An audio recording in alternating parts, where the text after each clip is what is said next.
Ter fé é só acreditar ou é obedecer mesmo quando nada faz sentido?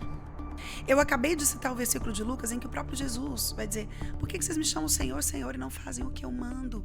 Seria pecado permanecer ilegal? Porque às vezes a gente pode acabar ficando, mas não pela nossa escolha, pelas nossas condições. Mas tem pessoas que têm condições de mudar o seu status no país, mas permanecem ilegal. E essas são cristãs. Fala galera, sejam bem-vindos a mais um podcast Vai Reclamar com Quem? E hoje nós temos um assunto muito interessante, nós vamos falar sobre fé e obediência. E eu quero desde já pedir a você que deixe aquele like na confiança, porque o assunto de hoje vai ser muito bom. Você vai ouvir algumas histórias aqui sobre imigrantes, sobre como a obediência é importante nos tempos de crise. E eu estou aqui ao meu lado, a pastora Sara Mendes. Meu pastor, que honra, que alegria, mais um. Que honra, mais um episódio. E agora no nosso estúdio novo. Novíssimo, olha esse cenário, gente, por favor. Olha que coisa mais linda, pastor, você arrasou. Que glória coisa a Deus. linda, louvado seja Deus. Toda honra e glória ao Senhor. Amém, amém. Gente, eu quero pedir a você aquela colaboração, deixa o seu like, compartilha, comenta aqui, né, pastor? Deixa isso, comentário. por favor. Comenta que a gente ama ler, a gente ama ouvir. Até minha mãe hoje, eu vindo pra cá, ela falou: Sara, eu acho tão bom ler os comentários, é tão bom ler. É, eu gosto de ler. E a gente se sente mais perto, né? Sim, de quem assiste, sim. entendendo a opinião de vocês, o que vocês estão achando. Conta pra gente o que vocês acharam do cenário, enfim. Fala Isso aí. conosco. Fala aí com a gente. E eu também quero aqui fazer um rápido disclaimer, aqui um jabazinho, né? Nós temos a nossa caneca do Vai Reclamar com Quem? Com o nome personalizado para você. Se você que mora aqui nos Estados Unidos e acompanha esse projeto, você quer ajudar, contribuir, adquira uma das nossas canecas, entre em contato com a gente, deixa lá no comentário: eu quero uma caneca. Isso! Se você é como eu, você é do chá, você é do café. E se você segue, por exemplo, a pastora Sara no Instagram, Isso. ou você me segue lá, manda um direct, porque aí eu vou conversar com você e vou explicar como que você pode. Mas você tem que morar aqui nos Estados Unidos, porque lá no Brasil ainda não Por tem. enquanto, né? Não, Por ainda enquanto. não. Temos novidades vindo também, livros, Isso, temos isso. muitas coisas legais que vão acontecer. Então fica com a gente. Compartilha, apoia esse projeto, porque nós já estamos chegando em vários lugares, né, pastora? Louvado seja Deus por isso. Esse dia recebemos da Emily, né, uma foto dentro do hospital. Ela estava ouvindo ali o nosso podcast. Que honra. Louvado seja Deus. Louvado seja Deus. É tão bom, pastor, fazer um trabalho como esse aqui. E a gente sabe que quem dá a proporção para ele é o Senhor. Nós somos instrumentos. A gente vem aqui, a gente grava, a gente coloca tudo aquilo que a gente acredita ser importante, apontando a direção bíblica para todos os assuntos. E quem dá o crescimento, quem leva para os lugares é o Senhor. Ele usa pessoas, ele usa você que está aí nos assistindo, gosta do conteúdo, compartilha com alguém. Ele usa os nossos recortes, ele usa porque ele tem propósito. Nós cremos, a gente está aqui porque crê nisso, né? Crê aqui para esse tempo. Amém. O Senhor quer nos usar para esse fim também. E o resto Glória ele vai a fazer, mas Deus. que é muito precioso, ver uma pessoa ali debilitada, tendo o seu leito afofado pela escuta do podcast, e pode compartilhar conosco, a gente fica muito feliz. Muito, muito feliz. Eu fico muito feliz mesmo. E é muito bom ter essa comunicação com vocês, ter essa aproximação. É muito bom. A fé não vem do meu sonho, a fé não vem do testemunho que eu escuto. Essas coisas são boas, elas edificam a fé, mas elas não são fonte de fé. Eu quero deixar uma pergunta aqui para as pessoas que estão nos assistindo logo nesse começo. E essa pergunta também já vou direcionar para você, para a gente começar a falar do nosso podcast, do nosso tema de hoje. Ter fé é só acreditar? Ou é obedecer mesmo quando nada faz sentido? Eu queria falar nesse início sobre fé. O que a Bíblia diz sobre fé, pastora?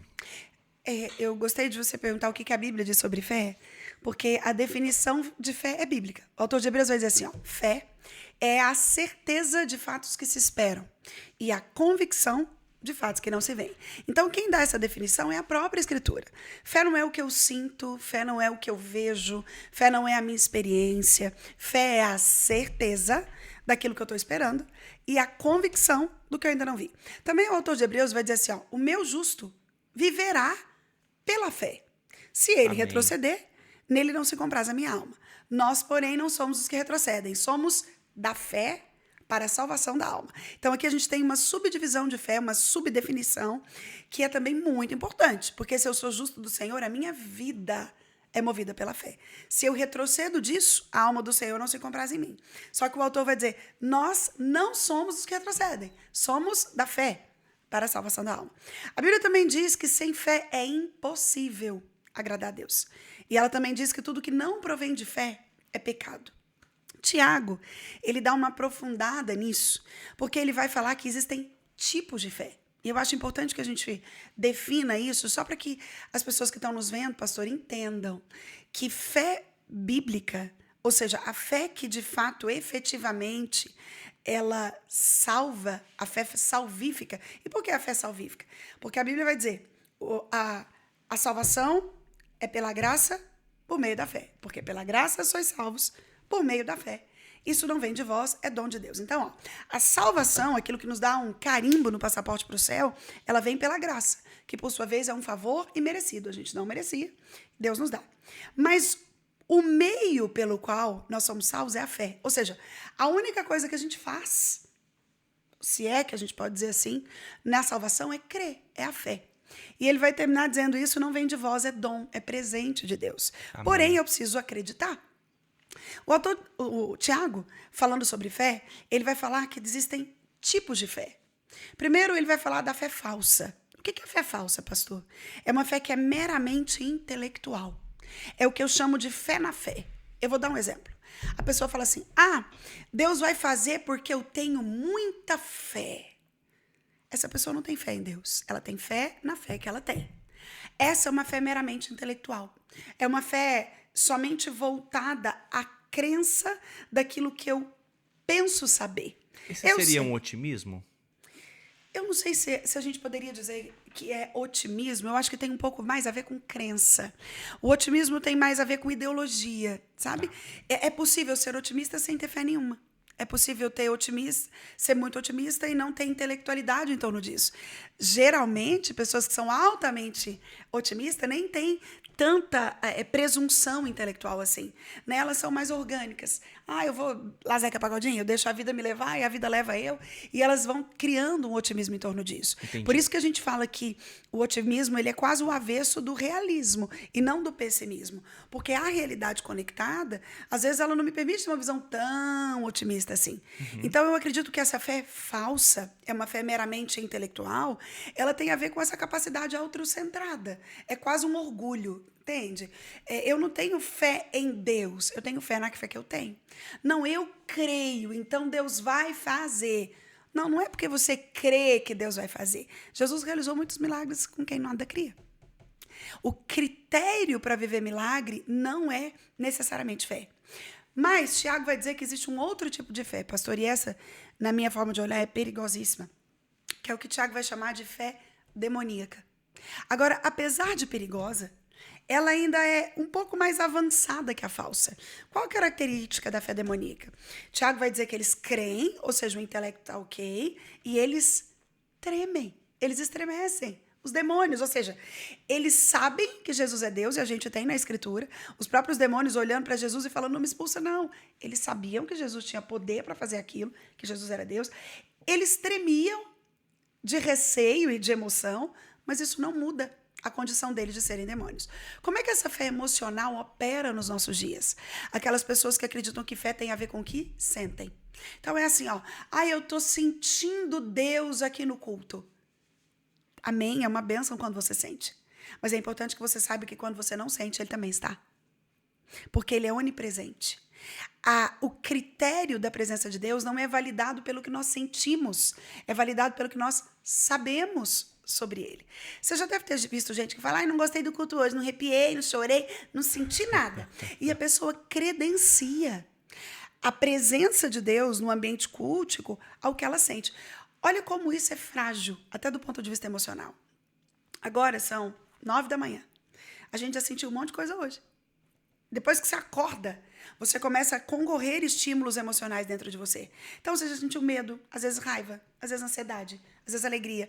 E aí você chega no culto, geralmente no final de um dia, e quer credenciar a presença, o agir de Deus com aquilo que você sente. É muito falho. Tiago chama isso de fé demoníaca. Uma fé que está sempre posicionada ou dependente do sentir. Pastor, a gente precisa lembrar que geralmente, nos momentos mais adversos da vida, a gente não vai sentir. Mas a gente precisa continuar sabendo. Então, Amém. Tiago fala dessa fé falsa, uma fé intelectual. Ele fala dessa fé demoníaca, que é uma fé que crê e treme. Mas qual então é a fé verdadeira? É a fé, pastor, que tem a ver com ação. A fé genuína, a fé salvífica, a fé que faz com que você creia na definição do autor de Hebreus, tanto o meu justo vive pela fé, se ele retrocede, ele não me compraz a minha alma. A fé é a certeza daquilo que eu estou esperando, é a convicção daquilo que eu não vi. Não tem a ver com o que eu penso, não tem a ver com o que eu sinto, mas tem a ver com o que eu faço. A fé verdadeira, ela tem a ver com agir, ela tem a ver com fazer. Por quê, pastor? Porque no fritar de todos os ovos, a gente não é o que a gente pensa, a gente não é o que a gente fala, a gente é o que a gente faz. Nós somos definidos pelo nosso fazer, não pelo nosso discurso. Tanto que a gente que cria filhos, eu gosto de lembrar da ideia de que os nossos filhos, eles ouvem com os olhos. Eles não ligam muito para o que você está dizendo, porque eles estão observando o que você está fazendo. Porque aquilo que eu faço que valida tanto o que eu penso quanto o que eu falo. Então, a gente precisa ter essa clareza que fé verdadeira, fé robusta, ela tem a ver com ação, com atitude. Eu vou exemplificar para terminar. Vamos supor que uma moça quer muito casar. E ela fica lá na casa dela, trancada, porque ela acredita, ela tem muita fé que Deus tem um marido para ela. Pastor, essa é a fé intelectual. A fé verdadeira faz com que essa moça que quer muito casar se arrume, passe um gloss, vá encontrar pessoas, esteja em ambientes onde pessoas podem vê-la. A mesma coisa alguém que quer um trabalho. A pessoa está aqui, ó. Oh, mas eu sou muito trabalhadora, eu quero muito um emprego. Eu creio que Deus vai me dar um emprego. Ok, é justamente porque você crê e a sua fé é correta que você vai distribuir currículo, bater na porta de pessoas, falar para os outros que você está precisando trabalhar. A fé verdadeira, ela não tem a ver com a consciência que eu tenho de que Deus fará. Ela tem a ver com a atitude de fazer. É por isso que a gente fala que fé tem a ver com obediência.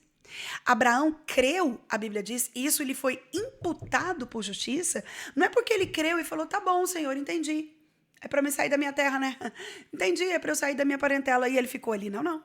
A fé que foi imputada por justiça em Abraão é porque, ao ouvir a direção de Deus, ele cria tanto. A fé dele no Deus que o conduzia era tamanha que ele simplesmente saiu. O que credenciava a fé de Abraão como uma fé robusta, ele que é chamado o pai da fé, eram as suas ações. Ele não só acreditava, ele fazia, ele agia mediante o que declarava acreditar. Foi por isso que ele levou o filho Isaque para ser sacrificado. Não foi só assim, ó. E veja, a capacidade de Abraão em crer para obedecer era tanta que nós não vemos Abraão questionar. A gente não vê ele perguntar. Mas Deus, o Senhor tem uma promessa. Ué, Senhor, o Senhor me deu um filho, agora o Senhor vai tirar? Ué, Deus, mas o Senhor pode me explicar? Não, não. Ele pega os seus criados, levanta o filho e fala, meu filho, vamos, nós vamos oferecer um sacrifício ao Senhor. Quando chega lá, o menino fala, pai, eu vejo o fogo. Pai, eu também estou vendo a lenha. Mas onde é que está o cordeiro? Pastor, o senhor é pai. Pensa aí nisso, um minutinho. Né? O seu filho, você ia levantar um cutelo para ele ali na frente, porque era para isso que você estava subindo o monte, Moriá. Ele te pergunta, pai, eu estou vendo aqui, ó, está tudo preparado, mas não tem cordeiro. E ele vira com convicção de quem está agindo, não de quem está lá dentro.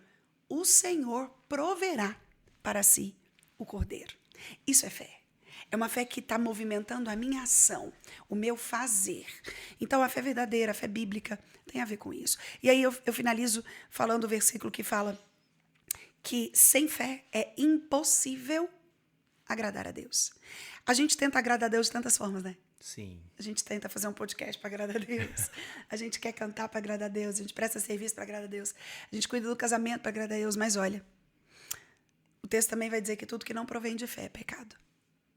Se eu ofereço tudo isso ao Senhor, mas não vivo pela fé, a minha vida não agrada a Deus. Uau. Muita riqueza no que você disse. Eu até me lembrei, até quero ressaltar aqui, hoje a gente tem aqui o pastor Célio, tem o Davizinho aqui sempre, ajudando né, a gente amor? hoje no podcast. Davi, uma bênção. Hoje a Maria não tá aqui, mas o Davi tá aí, né, filho, honrando. Seja muito bem-vindo ao podcast. Muito.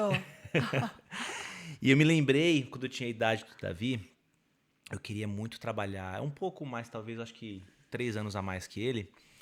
Eu queria trabalhar num supermercado da cidadezinha onde eu morava, em São Paulo. E aqui eu me lembro que eu falei com Deus, eu falei, Senhor, eu tenho fé, eu vou trabalhar nesse supermercado. E aconteceu que depois de alguns meses, aquela fé esfriou um pouco. E eu fui buscar trabalho num outro lugar. Eu fui entregar o currículo numa outra empresa. E quando eu cheguei com o currículo, só tava eu ali naquele momento, que eu fui entregar pro homem da guarita. O Senhor falou no meu coração, homem de pouca fé. Olha como o Senhor se agrada daqueles que têm fé. O que você me pediu? O que você falou comigo? E eu peguei aquele currículo, olhei pro homem e falei, nada não. Rasguei o currículo. Falei, não, Senhor. Se eu falei, eu permaneço. Eu vou trabalhar nesse supermercado. Que inclusive é uma grande rede de supermercados na região onde eu morava. E curiosamente, eu fui chamado para uma entrevista. E normalmente quem trabalha em supermercados começa com pacoteiro, aquela situação toda. Eu fui chamado na entrevista no escritório, para trabalhar dentro do escritório. Uau. Num determinado projeto que estava começando, que hoje se tornou grande. E sabe por que eu fui contratado? Pelo quê? Curiosamente, de todos os candidatos, eu fui contratado porque eu tinha letra bonita. Uau. Quando eu escrevi a redação, não sei se estava certo, mas por conta da letra.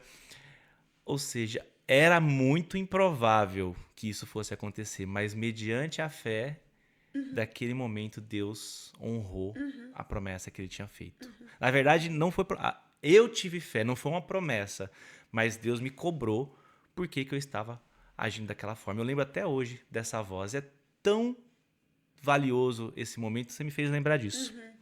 E eu queria acrescentar, para a gente finalizar sobre fé, uma pergunta que eu acredito ser muito importante e relevante. Existe um limite para a fé? Até onde devemos confiar sem agir? Que aí nós falamos que devemos agir, ou seja, tem aqueles que confiam, mas também não agem. É possível? Pastor, biblicamente não. O que a gente precisa entender é que a soberania de Deus não anula a ação humana. Pelo menos não na narrativa bíblica toda. A gente está sempre vendo o Senhor agindo no sobrenatural, mas o natural ele põe a pessoa para fazer. Ele age no extraordinário, o ordinário tem alguém fazendo. Ele age no impossível, o possível alguém faz. Amém. Então, Lázaro, sai para fora. Antes disso, tirem a pedra. Alguém tirou a pedra. Ele é Deus, ele podia falar pedra, levite. Ele não fez isso. Ele falou, tirem a pedra, porque aquilo as pessoas podiam fazer. Depois, desatai-o e deixai-o ir. Então, ele podia, por ocasião da multiplicação dos pães e peixes, pegar um barro, criar um pão e multiplicar. Mas ele pergunta o que a gente tem. E o discípulo vem e fala, a gente tem um menino que tem 5 pães e 2 peixinhos. Pães de cevada ainda. O pão do pior trigo que tinha naquele tempo. E ele multiplica esse pão. A gente vê Jesus falando para o coxo, levanta, toma o seu leito e anda. Não é assim, magicamente levantarás. Essa ideia dessa fé que eu só fico observando enquanto Deus age, ela não tem fundamentação bíblica. Tanto que a Bíblia vai dizer, se você tiver fé do tamanho de um grão de mostarda, como a gente é incapaz de ter fé, né? Todas as vezes que eu vejo esse versículo, eu falo, uau. A gente não tem fé, né? Se você tiver fé do tamanho de um grão de mostarda, o grão de mostarda é o menor dos grãos que a gente tem. Você vai dirá para a montanha, sai daí. E ela vai sair. Então, a fé, ela é como um músculo, pastor. Músculos precisam ser exercitados. Se você não exercita o músculo, a longo prazo, ele vai mirrando.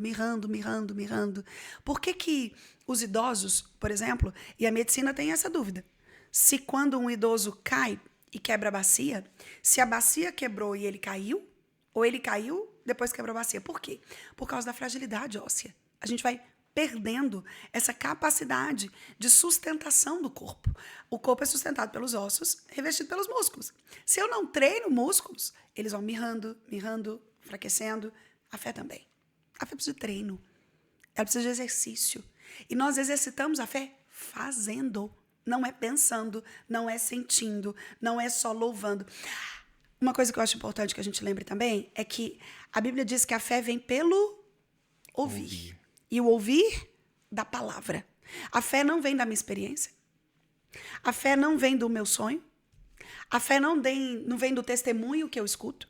Essas coisas são boas. Elas edificam a fé. Mas elas não são fonte de fé. A fonte de fé é o ouvir e o ouvir da palavra. Porque quanto mais eu ouço a palavra, pastor, mais direcionada a viver uma vida santa eu sou. Quanto mais viver uma vida santa eu desejo, mais as minhas atitudes vão ser em relação a isso. Essas atitudes que caminham para a santificação ou que estão envoltas no processo de santificação, elas são uma materialização de fé. Porque para viver cristianismo tem que ter fé, eu preciso crer. Veja, e é por isso que a Bíblia diz que o evangelho da cruz é loucura para o mundo. Por que é loucura? Porque a gente está aqui, vivendo uma vida terrena, que começou no berço e vai terminar lá na sepultura. A gente crê num Deus que a gente não vê. A gente acredita numa promessa que ele faz que ninguém nunca voltou para contar. E a gente vive uma vida baseado nisso. Isso é cristianismo. É uma vida baseada no que eu não pego, no que eu não vejo e que ninguém nunca voltou para contar. Isso é ser cristão. Qual outro nome se dá para isso? Senão, fé. O justo do Senhor vive pela fé porque nós somos chamados não para viver daquilo que a gente pega, daquilo que a gente consegue palpar ou de algo que alguém voltou para contar. Tanto que é uma das maiores máximas dos ateus. O que os ateus mais digam? Que eles só conseguem acreditar diante de evidências. Como para eles não existem evidências da existência de Deus ou de um plano espiritual, eles nem falam só do Deus dos cristãos, né? Geralmente um ateu que é ateu convicto, ele não acredita em nada, né? Nada no ambiente espiritual. E eles falam porque não tem evidências. Nós não cremos assim. Nós cremos na Bíblia de forma literal. A gente crê que um peixe engoliu Jonas. A gente crê que o sol parou. Sim. A gente crê que o mar abriu. A gente crê que por meio de uma palavra tudo foi criado. Nós cremos nessas coisas. E o fato de crermos, ou seja, aqui a gente tem fé, nós vivemos de acordo só com os milagres que sabemos? Não. Com as ordens que Deus dá. A palavra de Deus diz, eu até anotei alguns versículos aqui, João 14, 15 diz assim: se vocês me amam, guardarão os meus mandamentos. Lá em Lucas 6 diz assim: por que vocês me chamam de Senhor e não fazem o que eu mando? É o próprio Cristo perguntando. Então é bom falar, tá bom, te reconheço, viu? Você é Deus. É a fé demoníaca. Eu reconheço que ele é Deus, mas eu não faço o que ele manda. A minha vida segue o curso que eu acho, o curso das minhas vontades. Então, não há fé meramente intelectual. Não tem essa de, eu tenho fé, mas assim, tô na expectativa. Não. A nossa fé, ela sempre determina uma ação. Se eu recebo um diagnóstico de uma doença terrível, eu creio que Deus pode me curar e é por isso que eu faço o tratamento. É por isso que eu faço o tratamento. Se eu creio que Deus tem uma porta aberta, é por isso que eu bato nela. Se eu creio que Deus tem um marido, é por isso que eu me arrumo. Se eu creio que Deus vai me dar um trabalho, é por isso que eu faço. Se eu creio que Deus vai salvar meu casamento, é por isso que eu sou um polo ativo. Eu melhoro como esposa, eu melhoro como marido. Se eu creio que Deus restaura o relacionamento, eu decido perdoar e assim sucessivamente. É justamente porque eu creio que eu faço. O contrário não é verdadeiro. Perfeito. Então tá muito claro para quem está nos ouvindo agora e nos assistindo que é impossível ter fé e não agir. E a gente quer o Deus Salvador, mas quer pouco o Deus Senhor. E não tem como receber a Jesus só como Salvador, porque ele quer ser Senhor. E ele só é Salvador de quem ele é Senhor. Eu fiz essa pergunta justamente para deixar bem claro para as pessoas que é impossível. Não adianta ter fé, tem que agir junto, mediante a fé. Deixa eu só falar uma coisa que eu lembrei aqui para dar um exemplo disso aqui. Quando eu trabalhava no Hospital do Câncer, nós fizemos uma pesquisa que não foi só do hospital local, ela foi uma pesquisa a nível de Brasil. E essa pesquisa visava ver o poder da fé na cura de doenças incuráveis, né? Pacientes paliativos. E a pesquisa ela foi feita com os pacientes que estavam na paliação, ou seja, pacientes para os quais a medicina já não tinha nenhuma resposta mais, mas eles tinham algum tipo de fé. E pastor, olha isso. Algumas pessoas tinham fé em Deus, algumas pessoas tinham fé em Buda, algumas outras tinham fé no pensamento. E tinha uma paciente, que inclusive quem fez as entrevistas com ela e o acompanhamento fui eu, e ela tinha uma fé numa flor. A avó dela tinha plantado uma flor, olha isso. E essa flor, curiosamente, sendo muito bem cuidada ao longo dos anos, não morria. E ela levou essa flor para o hospital porque ela acreditava que tinha poder naquela flor. O que eu quero que você entenda, pastor? A pessoa que acreditava em Deus, a pessoa que acreditava na flor e a pessoa que acreditava em Buda tinham bons resultados no tratamento. Por quê? Porque aquilo que eu só acredito movimenta só as minhas emoções. Se a fé bíblica não estiver ligada com o que eu faço, ela não vale nada. Acreditar em Deus e numa flor tem o mesmo efeito aliviador de tensões. Tem o mesmo efeito otimista. A gente precisa ter a clareza de que a fé bíblica, a fé que o Senhor nos chama para viver, ela tem a ver com o agir, não com o pensar, não só com o sentir. Tem a ver com fazer, ação. Que verdade é essa agora que a gente acabou de ouvir. E já conectando a nossa próxima pergunta, foi falado um pouco agora sobre fé e obediência, vamos falar sobre obediência. Qual que é a importância da obediência na vida cristã? Pastor, Tiago, no capítulo 1, ele diz assim: sejais, pois, praticantes da palavra e não somente ouvintes. Veja, sabe uma das coisas que mais me apaixona na leitura bíblica? É de como Deus prevê absolutamente tudo aquilo que é humano. Quando Tiago vai dizer, seja, pois, praticantes da palavra e não somente ouvintes, só para fazer um contexto rápido aqui. Tiago era o Tiago, meio-irmão de Jesus. Esse Tiago não acreditava que Jesus era Deus enquanto Jesus estava vivo. Ele se converte depois da morte e ressurreição de Jesus. E ele escreve essa carta às 12 tribos da dispersão. Então eram pessoas que tinham se convertido, a maioria delas por ocasião do Pentecoste, mas era um povo que estava enfrentando lutas na igreja. Lutas para viver cristianismo. Lutas para continuar crente. Então nós chamamos Tiago de Provérbios do Novo Testamento. Tamanha a capacidade prática dessa carta. E aí Tiago, que está escrevendo dentro desse contexto, logo no capítulo 1, ele fala, sabe o que está faltando para vocês? Prática. Vocês estão ouvindo demais. Vocês não são chamados para ser só ouvintes da palavra. Vocês são chamados para ser praticantes dela. Eu acabei de citar o versículo de Lucas em que o próprio Jesus vai dizer, por que vocês me chamam Senhor, Senhor e não fazem o que eu mando?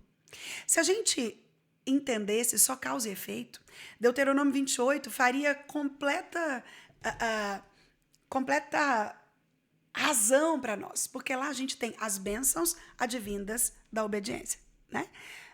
Moisés vai dizer assim, se atentamente ouvires a voz do Senhor teu Deus e cuidares de guardar tudo quanto nele está escrito, então prosperarás para a direita, para a esquerda.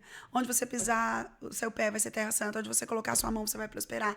E ele começa a colocar as bênçãos que vêm da obediência. Por quê, pastor?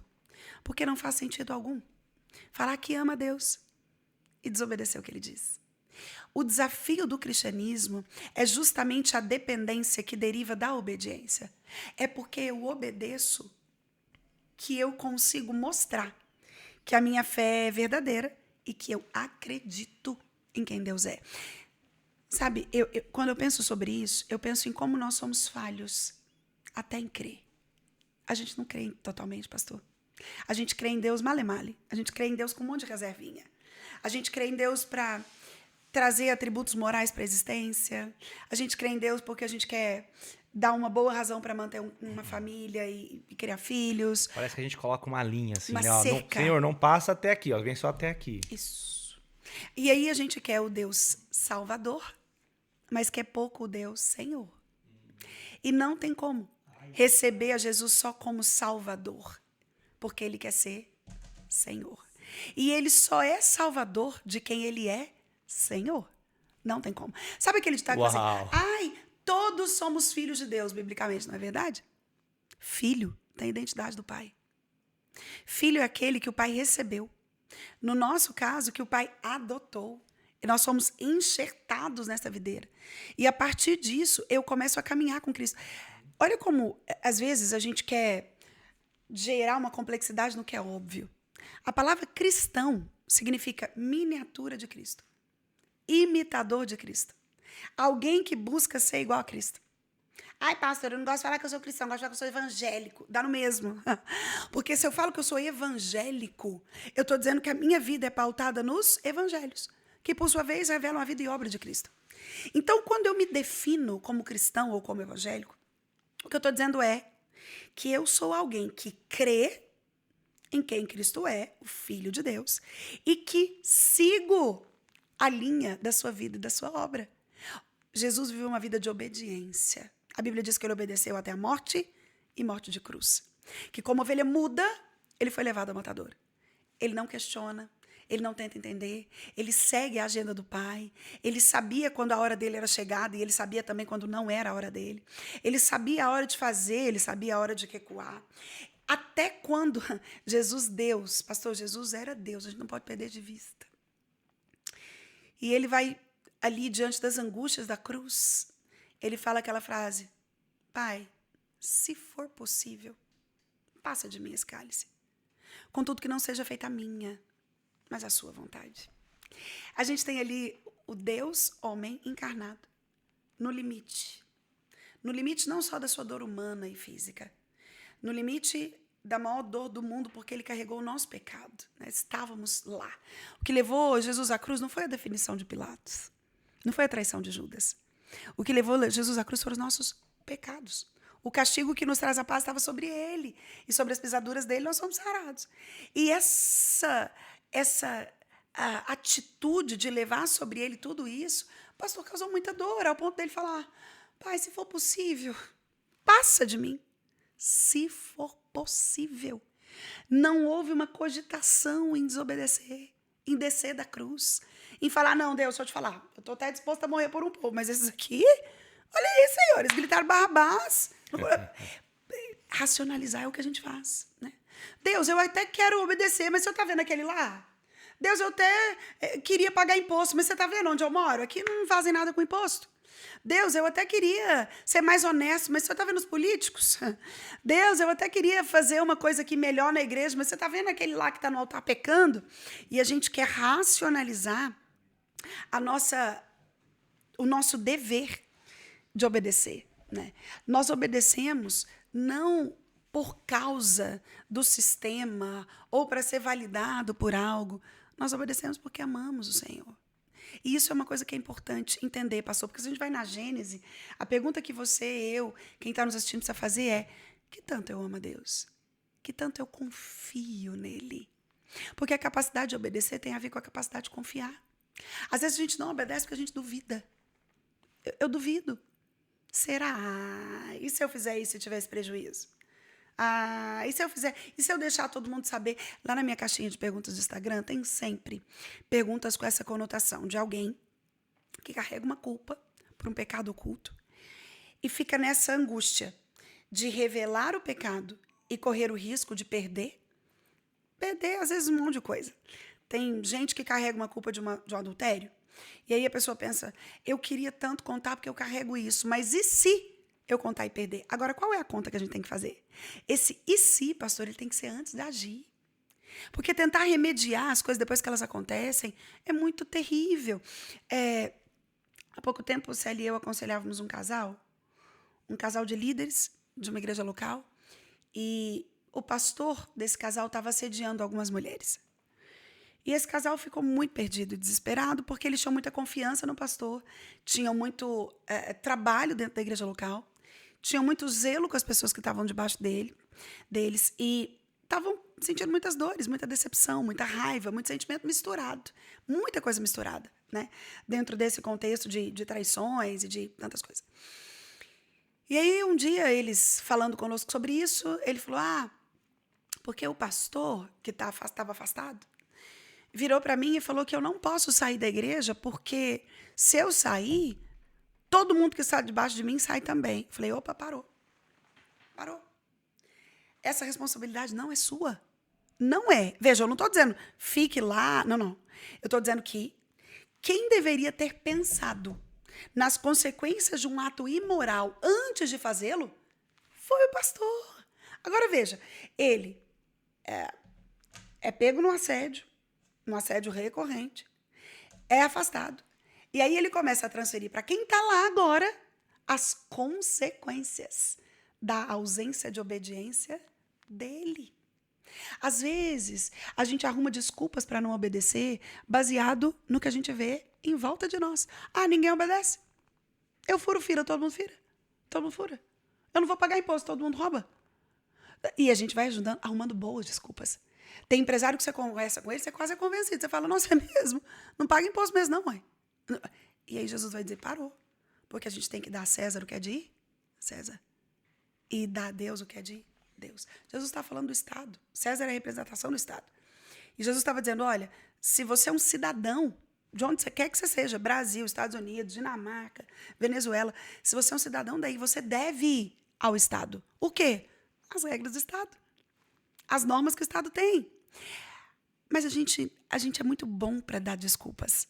Né? E as desculpas, às vezes, o perigo delas é que elas são boas também. Assim como dar desculpa é bom, as desculpas, às vezes, elas são incompreensíveis. A gente que é cristão, às vezes, fala, concordo, imagina, se eu for fazer certo. Imagina se... Quem faz? A gente ainda pergunta. Me mostra uma pessoa que faz. Uma vez, eu conheci um homem muito rico na nossa cidade, muito mesmo, e ele dizimava do bruto. Pastor, já é difícil achar rico que dizima. Geralmente, rico é bom em ofertar. Porque ele faz conta. O cara ganha R$1 milhão por mês. Ele pensa, eu vou dizimar 100 mil? Pra quê? Dou 10 mil de oferta, o pastor fica alegrinho a vida toda. Né? Então, ele não dizima. Rico geralmente oferta. Por dificuldade em obedecer. Porque os 10% é independente se você ganha R$1.000, se você ganha 1 milhão. 10% não é seu. E eu tive a oportunidade de conversar com esse grande empresário, um homem gigante. E ele estava contando que ele dizimava do bruto. Ele nunca cogitou dizimar do líquido. O dízimo dele era tão grande que ele era membro de uma igreja também muito grande em Goiânia que tinha um investimento alto em mídia. O senhor sabe o tanto que investir em mídia é caro. Olha aqui, ó, microfone, tudo isso custa muito. O dízimo dele sustentava sozinho, mensalmente, essa mídia da igreja. Eu estou falando de uma igreja gigantesca, com várias outras igrejas. E um dia eu ouvindo falar do dízimo e do porquê que ele dizimava do bruto, mesmo sendo uma quantia absurda, que a maioria dos amigos dele falava, você dá isso para pastor? Não, mas Deus não precisa de dinheiro. Ué. Ele falava, as pessoas não entendem. Elas não conseguem entender. Que o que leva alguém a um patamar diferente diante de Deus é a capacidade que essa pessoa tem de obedecer. Eu só obedeço. Eu não estou fazendo nada extra. Não estou fazendo nada bonito. Eu obedeço. E pastor, essa conversa minha com ele deve ter uns 20 anos. 18, 20 anos. Hoje, ele é 5 vezes mais rico. A empresa dele cresce inexplicavelmente. Inexplicavelmente. Aos olhos humanos. No mundo que está a maioria falindo. Inexplicavelmente aos olhos humanos. É cada dia maior, é cada dia maior. E eu me lembro que, passeando em Goiânia, todas as vezes que eu via a marca dele no outdoor, ou à venda no supermercado, eu pensava, Deus é fiel. Ele é fiel. Porque, pastor, e aqui eu encerro essa resposta, obedecer não é fácil. É difícil obedecer. Eu não sei se a gente vai encontrar alguém que acha facinho obedecer. Olha e fala, não, pra mim tá de boa, hein?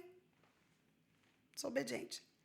Porque, geralmente, a obediência, ela insurge contra a nossa vontade. A gente quer fazer uma coisa. A obediência me pede outra.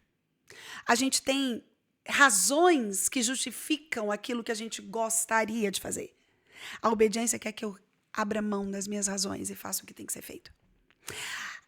Nós somos seres racionais e por isso gostamos de racionalizar processos. A gente quer entender mecanismos. No mundo de resultados, no mundo em que tudo é sobre resultado, a gente quer racionalizar, a gente quer entender de gestão, a gente quer ser bom gestor das coisas. E eu não estou dizendo que isso é errado em si, que planejar não é certo. Não, não. Eu estou dizendo que o nosso poder, pelo menos o poder do cristão, não está nisso. Porque se eu sou cristão de verdade, eu já entendi que a minha gestão sobre mim é falha. Por uma razão óbvia. Eu não sei absolutamente nada. Jesus vai dizer, qual de vocês, por mais ansioso que esteja, pode acrescentar um côvado ao curso da sua vida? A medida do côvado, pastor, é a medida do antebraço. Sabe o que Jesus está dizendo? Se seu dia de morrer for hoje, e você não tem ideia que é hoje, você pode fazer o que você quiser. Você não acrescenta o tamanho de um antebraço à sua vida. Essa noção precisa me fazer a me render, a olhar para a grandiosidade de quem Deus é e falar, captei. Você se lembra que foi isso que ele fez com Jó? Jó, no ápice do seu sofrimento, no ápice dele, ele apresentou a Jesus 16 porquês. Jó não tinha essa tirada que alguém inventou. Pergunte a Deus para quê e não por quê. Não, Jó metia o porquê mesmo. Deus, por quê? Por quê? Por que o Senhor não me matou quando eu morri? Por que o Senhor deixou que tivesse leite no peito da minha mãe? Por que o Senhor fez com que... Ele foi perguntando. Mas não estava bom, não. Depois dos 16 porquês, ele apresentou diante de Deus 17 queixas. Jó estava queixoso. Muito queixoso. E o Senhor, ó, mudo. Mudo. De repente, Deus, na sua soberania, decide falar com Jó. E ele não responde os porquês, muito menos as queixas. Ele faz o que a gente chama na língua portuguesa de perguntas retóricas. O que é pergunta retórica? É pergunta que quem faz não está esperando uma resposta. E Deus começa a falar para Jó, mais ou menos assim, Jó, onde é que você estava quando eu lançava os fundamentos da terra? Jó, onde é que você estava quando eu separava o firmamento das águas? Jó, onde é que fica o reservatório do vento? Jó, onde é que você estava quando eu colocava cada estrela no firmamento e dava a elas nome? Jó, onde é que você estava quando eu criei a ursa, coloquei no colo dela um ursinho e ensinei ela a amamentar? E Deus foi fazendo perguntas a Jó. Ele foi fazendo perguntas a Jó. De modo que Jó, ao terminar de ouvi-las, ele falou, agora eu entendi. Antes eu te conhecia só de ouvir falar, mas agora os meus olhos te veem. Bem sei que tudo podes e que nenhum dos teus planos podem se frustrar. E Jó, ao ouvir Deus se revelar, chega a conclusões sobre ele mesmo. Ele fala, caraca, como eu era ruim. Eu entendi. Veja, a gente está falando do homem que, aos olhos do próprio Deus, era o mais piedoso do seu tempo. Deus definia Jó como íntegro, reto, temente a Deus e que se desviava do mal. Pastor, esse é um coletivo de virtudes muito raro. Integridade é aquilo que você reporta dentro do quarto, quando ninguém está vendo. Jó era íntegro. Jó era reto. Retidão é uma característica de caráter. Caráter é o coletivo de atitudes que a gente vê alguém vivendo. Jó era reto. Jó era temente a Deus. O temor a Deus é o princípio da sabedoria. Jó era esse homem. E Jó se desviava do mal. Desviar-se do mal é viver uma vida de santidade. E ainda assim, diante da dimensão da revelação de Deus, ele falou, me arrependo no pó e na cinza. Te conhecia só de ouvir falar. Falei do que não conhecia de verdade. Sabe o que eu estou querendo com esse exemplo? Lembrar que às vezes o nosso coração é inclinado a desobedecer porque a gente não confia como fala. A gente não acredita que Deus pode fazer. A gente tem dificuldade de entregar. A gente tem dificuldade de crer. Por isso que fé tem a ver com obediência. Porque se eu creio que Deus está no controle, e isso não é só um chavão cristão, se eu creio que Deus é poderoso para fazer infinitamente mais do que tudo que peço, penso ou preciso, e isso não é só um versículo que eu decorei porque gosto. Se eu acredito no Deus da Escritura, esse Deus que parou o sol, que abriu o mar, esse Deus que criou todas as coisas com o poder do haja, e mais ainda, se eu creio no Jesus que vai voltar, vitorioso, escrito Rei dos Reis na coxa, os olhos como chama de fogo, os pés como latão reluzente. Se eu acredito nisso, eu confio. E se eu confio, eu entrego. E se eu entrego, eu obedeço. O problema é que a falha está na confiança. A gente humaniza Deus, entende? A gente limita Deus. A gente acredita que Deus só pode agir de um jeito, que Ele só pode fazer de uma forma. Ontem eu até conversava com uma uma paciente numa sessão, ela me trazia uma situação, um problema, e ela dizia para mim, Sara, porque é assim, ó, comigo Deus fala desse jeito. Falei, interessante. E aí a gente coloca Deus numa caixinha e fala, Deus, é porque assim, ó, comigo, o senhor só fala assim. Eu falei, ô, fulana, Deus é multiforme sabedoria. Ele fala como ele quer. Tudo bem que até hoje ele falou com você, que você identificou dessa forma. Mas acredite, você deve não ter identificado várias outras vezes que ele falou, porque acredita que ele só fala desse jeito. Pastor, a gente faz isso com Deus, a gente quer engessá-lo, a gente limita Deus, a gente coloca limite na ação dele. Isso não é maldade nossa, isso é porque nós somos limitados. Deus é um ser outro, a gente não pode perder isso de vista. Ele é um ser outro. Nada em Deus é como aquilo que há em nós. Tudo nele é totalmente santo. É totalmente desprovido de limites. Ele é um ser eterno. E se eu acredito nisso, eu confio nisso.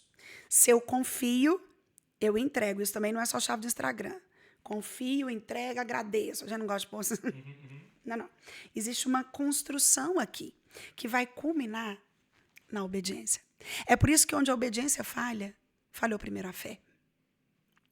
Onde a dificuldade de obedecer é tanta, a fé está frágil. E é por isso também que Abraão é o pai da fé. Pela capacidade de fazer, não pela capacidade de acreditar.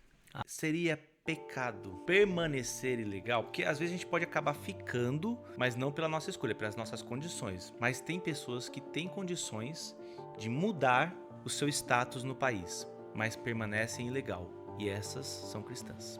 Amém. E é muito bom ouvir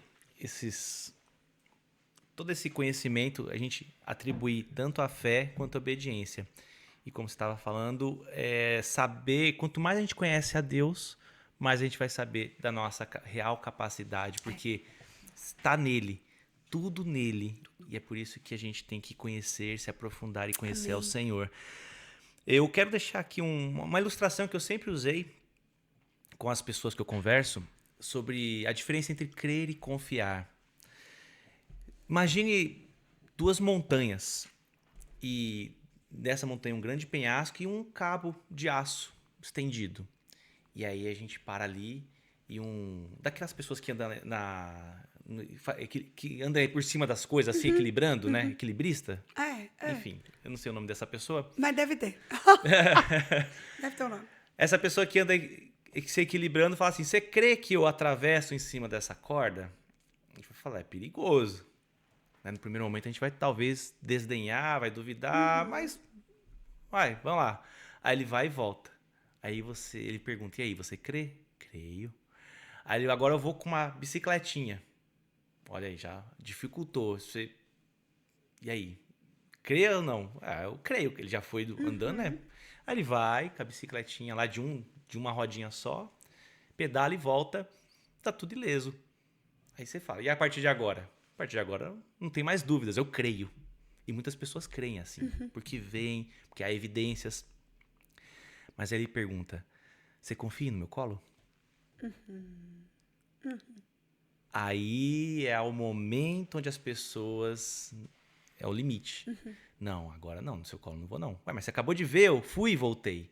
E você já não confia tanto assim. Ou seja, crer e confiar é diferente. Foi legal você falar da confiança em Deus no processo da obediência. Porque aí a gente entra agora num outro assunto. As pessoas... Vou falar de duas realidades que eu conheço bem. Brasil e Estados Unidos. Hoje nós moramos nos Estados Unidos e temos algumas experiências diferentes das culturas. E o brasileiro, ele reclama muito. Ele fala que o sistema do Brasil é muito ruim. Reclama que as coisas não funcionam no Brasil. Que as leis não funcionam. E a gente conhece que o nosso povo é cheio de manias, de jeitinhos. Ok. E eu me deparo com muitas pessoas que quando vêm à América, eles veem algumas coisas funcionando, como não funciona no Brasil. E aí já é difícil obedecer regras, obedecer leis. As pessoas querem dar o jeitinho delas. E aqui elas sempre se dão mal. Por quê? Por exemplo, no Brasil, um policial ele para uma pessoa, a pessoa está sem habilitação, né, de dirigir o documento, e aí ele fala, olha, não tem como você me aliviar, dá um jeitinho aí. E o policial com dó, às vezes, já aconteceu, né? Uma situação no Brasil, eu estava com o meu documento vencido, eu estava com meus filhos no carro, o policial me parou e aí ele foi lá, checou tudo, estava ok e me liberou. E meu documento ele estava, devido pontos que eu havia passado, ele estava cassado. E eu fiquei feliz porque ele me liberou. Ou seja, deu um jeitinho ali. Eu não pedi, mas aconteceu. Aqui já não aconteceria isso. Aqui, por exemplo, se eu estivesse no estado da Flórida, eu seria preso. Por quê? Porque eu estou dirigindo sem a minha drive license. É o meu documento de habilitação. Ou o meu carro vai preso, alguma coisa vai acontecer. E o policial já vem com a câmera filmando. Aí eu falo, que injusto, eu estava com os meus filhos dentro do carro, minha esposa, eu não sou um criminoso. A polícia deveria correr atrás de criminoso. Eu, uma pessoa que pago meus impostos, sou uma pessoa do bem. Ou seja, é regra. E aqui a regra funciona. Olá, mulher abençoada! Eu sou a pastora e psicóloga Sara Mendes e estou passando aqui para te fazer um convite muito especial. No dia 22 de abril, nós teremos uma grande imersão chamada Ser Mulher. O nosso objetivo é tratar todos os desafios da mulher pós-moderna, essa dificuldade de equilibrar-se entre papéis, essa sensação de estar sempre culpada, esse medo de não conseguir os projetos que se possui, a dificuldade de se manter mãe, esposa, amiga, as dores quanto à baixa autoestima, enfim, será um tempo de muito aprendizado e busca na palavra de Deus pelas direções que nós precisamos. Então, não fica de fora não, dia 22 de abril, o evento é gratuito, é online e você e eu teremos um tempo imersas na verdade bíblica que responde todas as nossas dúvidas e perguntas. Para estar conosco, é só se inscrever no link que está na bio do Instagram. E aí, a gente se vê lá, se Deus quiser. E o que a gente pode dizer, então, para essas pessoas que não são capazes de obedecer regras humanas? Já a gente falou das de Deus, né? Obedecer a Deus. Das pessoas que não têm respeito a regras humanas. O que dizer nesse contexto? Pastor, de verdade eu acredito, e eu falo isso com muito temor, porque eu acredito que nós precisamos sempre estar fazendo essa autoanálise, sabe? A palavra de Deus diz em Romanos que todos devem obedecer às autoridades, porque não há autoridade que não venha de Deus. Isso é o que a Bíblia está dizendo. Ah, mas você não entende, meu presidente é o X comunista. Não há autoridade que não venha de Deus. Ah, mas você não entende, eu moro num país que a regra é essa. Não há autoridade que não venha de Deus. Ah, mas é porque você não sabe. As leis aqui são injustas. Não há autoridade que não venha de Deus. Pastor, então vamos entender essa coisa da autoridade humana. Eu vou ler o versículo que eu acho que vai exemplificar melhor. Lá em Romanos 13, 1 e 2, a Bíblia diz assim, todos devem sujeitar-se às autoridades governamentais. Deixa eu só fazer um parêntese aqui, porque a pessoa, sem entender o contexto, ela acha que isso é um texto solto, né? Paulo está falando para um povo novo convertido. Esse povo eram cristãos romanos convertidos por ocasião do Pentecoste. E Paulo segue aqui na carta aos Romanos uma característica da sua literatura. Qual é? Geralmente, ele utiliza metade da carta para falar de doutrina e a outra metade para aplicar a doutrina. Então, ele fez isso aqui. Até o capítulo 11 de Romanos, ele está doutrinando. Ele está falando de doutrina. A partir do 12, ele está falando de vida prática. Então, no capítulo 12, ele começa falando da nova vida em Cristo. Rogo, pois, irmãos, pelas misericórdias de Deus, que apresenteis vosso corpo com sacrifício vivo, santo e agradável a Deus, que é o culto racional, e não vos conformeis com esse século. Chega no capítulo 13, o assunto é justamente esse, a autoridade. Por quê? Porque ele estava em Roma, a cidade mais importante daquele tempo. A igreja era nova. Os crentes enfrentando inúmeros desafios para ser crente num lugar totalmente desprovido de moral. E aí ele vai falar de autoridade. Então esse é o contexto. E aí no capítulo 13 ele vai dizer assim, ó, todos devem sujeitar-se às autoridades governamentais. É para você não ter dúvida, autoridades governamentais mesmo. O governo e as suas instituições, os militares, tudo que está abaixo dele. O judiciário, pois não há autoridade que não venha de Deus. As autoridades que existem foram por ele estabelecidas. Portanto, isso aqui que a gente precisa entender. Aquele que se rebela contra a autoridade está se opondo contra o Deus que a instituiu. E aqueles que assim procedem trazem condenação sobre si mesmos. O que eu estou querendo dizer lendo esse versículo, pastor? Deus não faz diferença entre ele e a autoridade. Eu reconheço na autoridade o Deus que eu digo servir. Porque o que Paulo está dizendo é, não há. Ah, mas a eleição foi roubada. A autoridade veio de Deus. Ah, mas eu não concordo. A autoridade veio de Deus. Ah, mas é porque você não conhece o sistema. A autoridade veio de Deus. Ah, mas a lei é muito severa. A autoridade veio de Deus. Paulo está deixando claro, não há autoridade que não venha de Deus. E aquele que insurge contra ela, insurge verdadeiramente contra o Deus que a instituiu. O nosso problema, e isso faz parte da nossa humanidade, do nosso DNA adâmico, é que a gente quer encontrar um jeitinho para burlar o que é imburlável. Pastor, princípio não pode ser quebrado. Nós falamos na ciência do comportamento, eu faço essa definição, né? Da diferença da autoridade reconhecida e da autoridade imposta. Vou te dar um exemplo. Eu estou andando na rua. Minha carteira está vencida. Estou vendo uma blitz policial. Eu preciso, como cidadã, reconhecer aquela autoridade. Quem está ali não é um cidadão comum. Quem está ali é um militar, pago pelo Estado, para exercer uma função, certo? Ou seja, eu deveria reconhecer aquela autoridade. Mas aí, às vezes, eu finjo demência. Em vez de parar, fazer o que ele está fazendo, o que ele está pedindo, eu corro, eu acelero, eu dou um jeitinho. O que acontece? Ele vai ter que usar comigo uma autoridade que a gente chama de imposta. Vou te dar um outro exemplo. Pais são autoridades na vida dos filhos. E nós de verdade esperamos que os nossos filhos reconheçam isso, mediante o modo como vamos os criando. Que a gente faça com que eles percebam que existe uma hierarquia na relação, que a gente não é amiguinho, a gente é pai. Só que, às vezes, por falha nossa ou por absorção deles dificultosa, eles não nos reconhecem como autoridade. Vai chegar um momento que eu vou ter que impor. Faz isso agora porque eu sou o seu pai. E eu estou mandando que você faça. Às vezes também isso acontece com os políticos. Existem leis na nossa sociedade. Essa autoridade deveria ser reconhecida. Eu chego num ambiente, ele tem regras. Se eu não faço isso, o Estado vai ter que usar o poder dele, vai ter que impor o poder dele. Pastor, eu de verdade tenho dificuldade com essa geração tão insubmissa quanto a regras simples. Todo lugar tem regra. Ontem nós fomos com as crianças ao cinema. O cinema tem regras. Você precisa entrar por uma porta, você precisa sair pela outra, você precisa calar dentro da sala, você precisa obedecer. Se você compra uma pipoca, ela tem refil, o refil é só até 9 horas. Você vai lá, ontem era o nosso caso, né? A mulher falou, vocês podem comer tanto de pipoca que vocês quiserem, até 9h30. Tem regras. E aí, aquela é uma regra que eu preciso identificar. O ambiente é regido por aquela regra. Aí tem a pessoa que vira e fala, pois eu não gosto de regra. Sou o dono do mundo. Eu venho aqui, eu quero comer pipoca 10 da noite. Vamos ver quem vai mudar. Não, eu venho pro cinema é para conversar. Eu quero falar mesmo, não tô nem aí.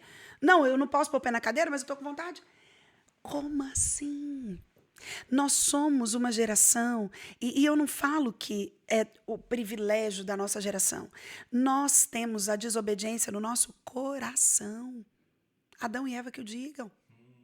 Deus cria tudo no jardim, anda com eles todas as tardes, dá a eles todos os privilégios e coloca uma regra. Uma única regra. Vocês não devem comer do fruto da árvore que está no meio do jardim.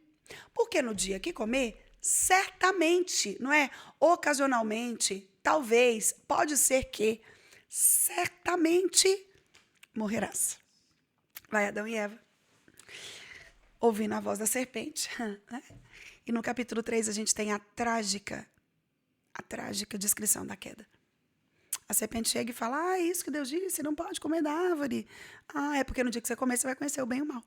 Eva ouve a voz da serpente, vai lá e desobedece. desobedece. Ela desobedeceu a Deus. Naquela época não tinha sistema governamental.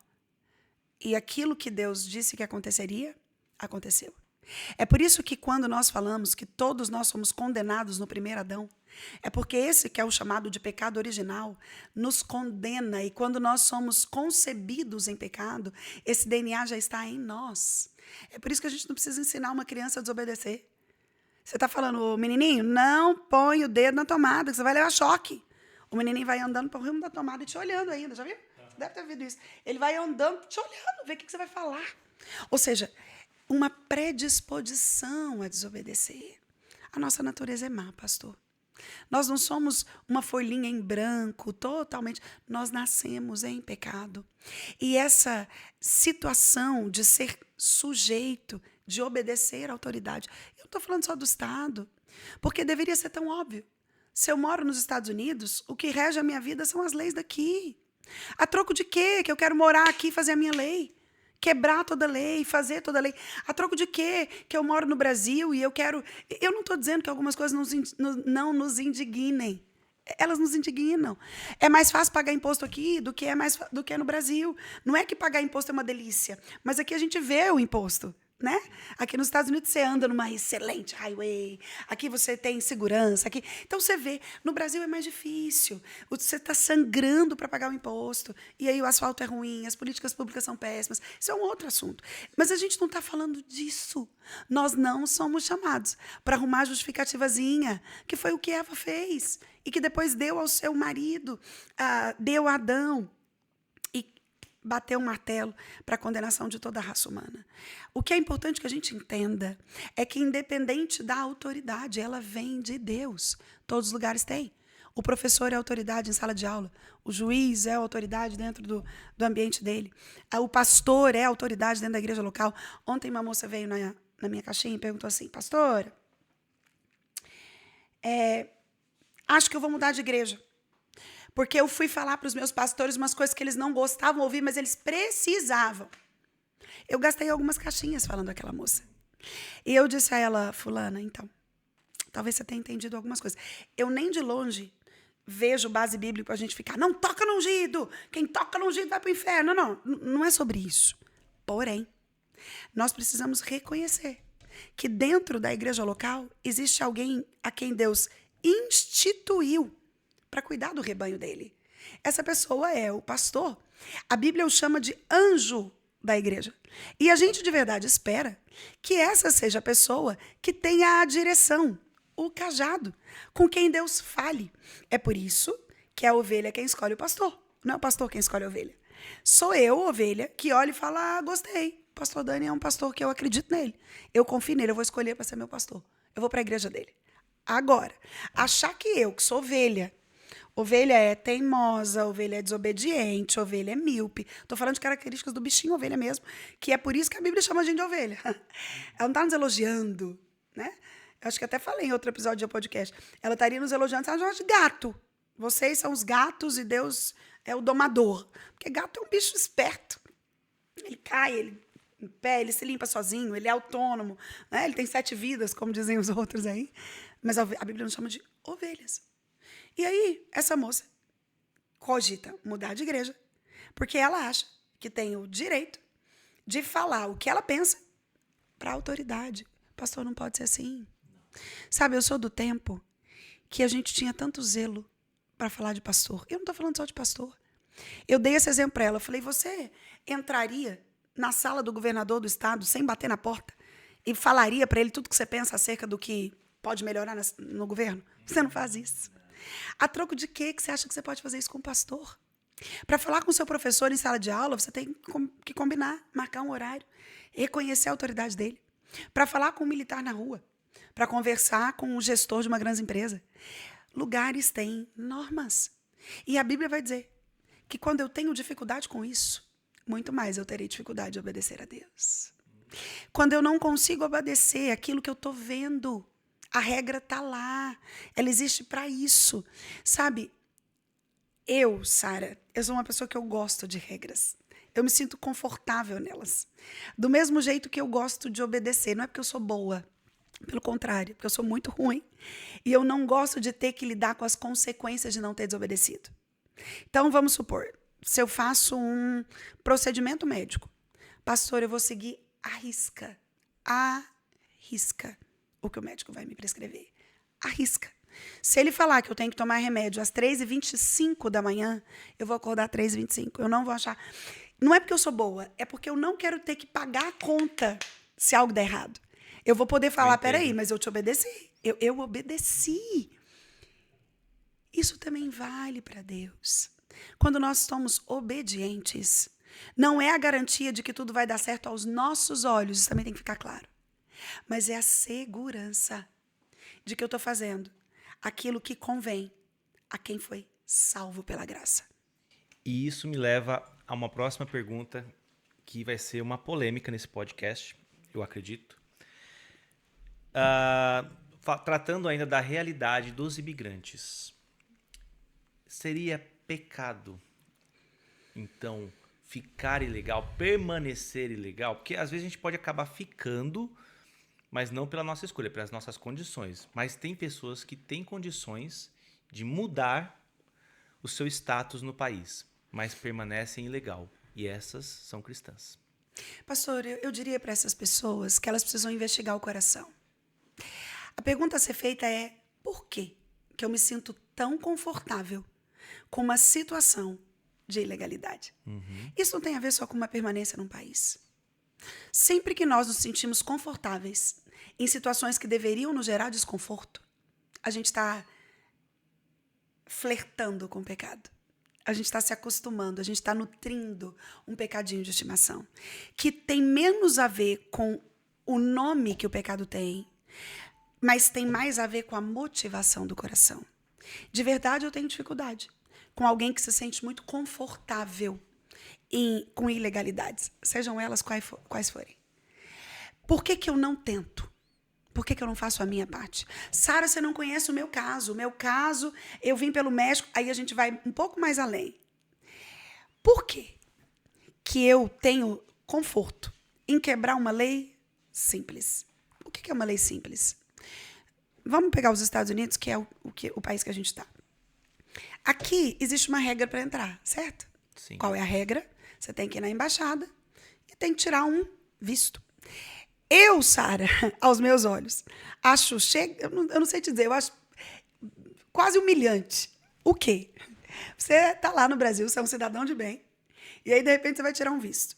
Além de 200 folhas que você vai preencher, você vai levar uma pasta desse tamanho com a sua vida inteira, com sua prestação de conta, com sua declaração de imposto de renda, com o comprovante dos seus bens. Você vai apresentar isso, e isso é o critério que aquele órgão responsável pelo país vai usar para ver se você pode entrar lá. E eles vão te dar um visto turista. Mas qual é o meu ponto aqui? Meu ponto não é o que eu acho. Meu ponto aqui, o país decidiu que seria assim. Ou seja, para entrar nos Estados Unidos, você precisa do visto. E aí vem a pessoa e fala, eu quero entrar de qualquer jeito. Tô nem aí, isso é visto. Vou entrar de qualquer jeito. Quero trabalhar lá. Eu quero uma vida melhor. E Deus vai abrir as portas. Eu tenho dificuldade com isso, tá? Eu tenho muita dificuldade com Muitos isso. pularam não muito que e Deus foi nos Deus. deva explicações. Não. Mas é que a gente precisa entender que Deus trabalha sobre princípios. E Jesus disse, dai a lei, dai a Deus o que é de Deus, a César o que é de César. Jesus também disse. Eu preciso ser capaz de respeitar os limites que me são impostos pelas autoridades que são constituídas. E aí essa pessoa veio e falou, não estou nem aí para esse limite. Vou de coiote. E ela vem, ela chega. E a partir do momento que ela chega, aqui eu acredito que a gente tem vários níveis de situações em que a pessoa vai se tornando confortável. Porque devia ter desconforto de sair. Não teve. Mas aí chegou aqui, devia ter pelo menos uma tentativa de legalizar. Eu entrei. Como é que eu faço para legalizar minha situação? Eu vou atrás disso. Sara, mas isso custa dinheiro. Então isso deveria estar na sua conta. Assim como o pastor, antes de cobrar do líder que não saísse do ministério para a igreja acabar, tivesse cuidado de santificar antes de cair. Sara, você é santa. Você está falando assim, quem está de pé, veja que não cai. Estou até prevendo. Não, eu não estou aqui para falar da minha vida. A gente não está aqui para falar da sua. A gente está aqui para falar da palavra. Os nossos assuntos, sejam eles polêmicos ou não, eles vão encontrar direção na palavra. É por isso que vai reclamar com quem é sugestivo e provocativo. Porque você pode dizer, mas o meu caso... Não, mas eu tenho certeza que é Deus que me conserva aqui. Mas, ok, Deus é misericordioso. Mas você tem que ter consciência. E é estranho você permanecer confortável numa situação em que se quebra leis, regras, padrões. Eu acredito que a gente precisa, pastor, isso vale para tudo, a gente até conversava antes, né? É estranho quando um jovem crente se sente confortável num ambiente de carnaval. É estranho quando um homem crente casado se sente confortável num grupo de WhatsApp que tem conteúdo pornográfico. É estranho quando uma mulher crente se sente confortável em mostrar o corpo para outro homem que não seja seu marido. É estranho quando nós buscamos em outras coisas que não em Deus a suficiência e a alegria para a nossa carne. Sempre é estranho. E quando as pessoas elas ouvem demais assim os ruídos, como a serpente, nós deixamos o exemplo agora, mas ouvem os ruídos externos. Pessoas dizem para todos, mas se você tentar, você vai ser barrado e você vai ser obrigado a sair do país. Digo, ambas as situações, quem entrou pulando o muro, fronteira, ou quem veio de visto e depois deixou expirando. O que diz as pessoas que de fato não confiam em Deus mais? Porque elas vão à igreja, declaram sua fé, desobedecem a Deus na questão de se manterem aqui sem status, e muito dessa desobediência se dá ao fato delas ouvirem os ruídos externos. Pastor, eu acredito que aqui a gente tem duas alternativas práticas. A primeira a gente aprende com Abraão. Abraão ouviu quem? Ele nem contou. A troco de quê que eu vou ficar ouvindo pessoas para aquilo que eu sei que é princípio? Pastor, o errado é errado, independente de quem o faça. Às vezes nós conhecemos pessoas muito legais que fazem coisas muito erradas. E o fato daquela pessoa ser legal não tira o erro do erro. O errado é errado, o pecado é pecado, independente de quem o faça. A troco de quê? Que eu vou tentar... Olha como a gente faz, né? Deus determina uma coisa para Eva. Eva ouve a serpente. Imagina se Abraão fosse procurar Sara. Sara, sabe o que é? Ele não fez isso.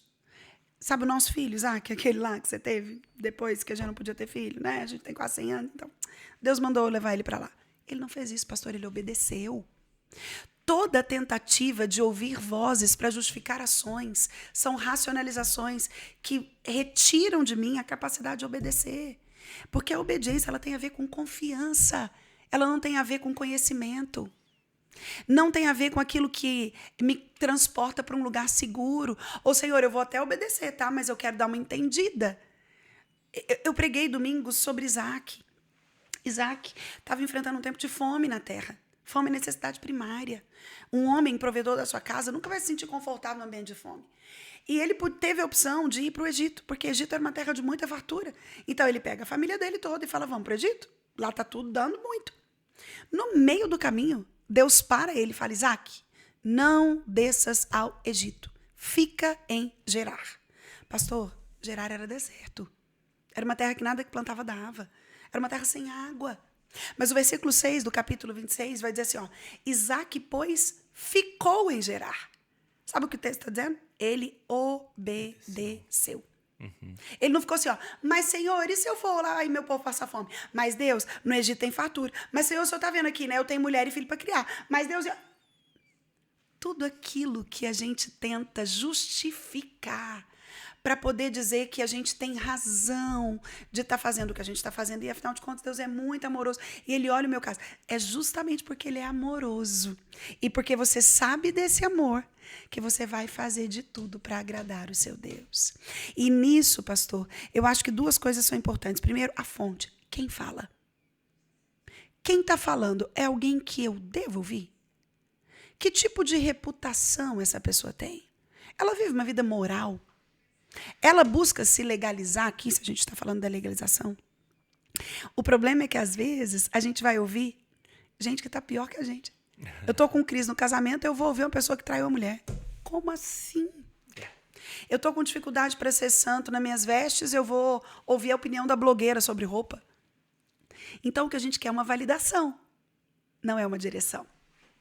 É por isso que a gente de verdade espera que nós tenhamos cada vez mais pastores preparados para aconselhar o seu povo.